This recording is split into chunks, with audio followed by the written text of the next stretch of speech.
அனைவருக்கும் வணக்கம். ஒன்றே குலம் ஒருவனே தேவன் என்ற அடிப்படையில் நாம் பார்க்கிறோம். இன்றைக்கு பார்க்கக்கூடியதான அரசியல் நிலவரம்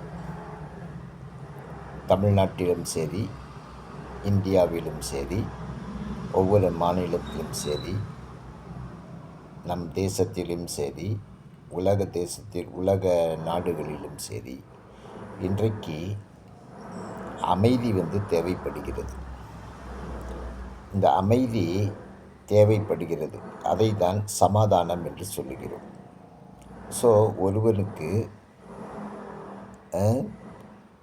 தனிப்பட்ட முறையில் அவனுக்கு சமாதானம் இல்லாமல் காணப்படுகிறான். வியாபாரத்தில் நஷ்டம் வரும்போது சமாதானம் இல்லாமல் காணப்படுகிறான். ஏமாற்றங்கள் ஏற்படும் போது சமாதானம் இல்லாமல் காணப்படுகிறான்.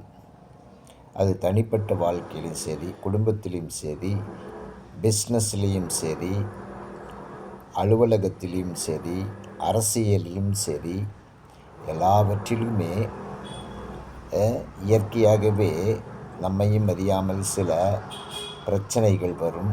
அந்த பிரச்சனைகளுக்கு ஒரே ஒரு முற்றுப்புள்ளி வைக்க வேண்டுமெனில் அதற்கு அடிப்படை ஆன்மீகம். ஆன்மீகத்தின் மூலமாக நாம் சில கோரிக்கைகளை வெற்றி பெற முடியும். ஆன்மீகம் என்று சொல்லப்படுவது மதம் சார்ந்து கிடையாது. ஆன்மீகம் என்பது மதம் கிடையாது. அது ஆன்மாவை குறிக்கிறது. ஆன்மானா உயிர். ஓகே, சோல், SOUL, சோல்னா ஆன்மா, மனித ஆன்மா. மனிதனுக்குள் இருக்கக்கூடியதான இறைவன் படைத்து இருதயத்துக்குள் வைத்திருக்கிறதான ஒரு செயல். அந்த ஒரு இதுதான் ஆன்மா.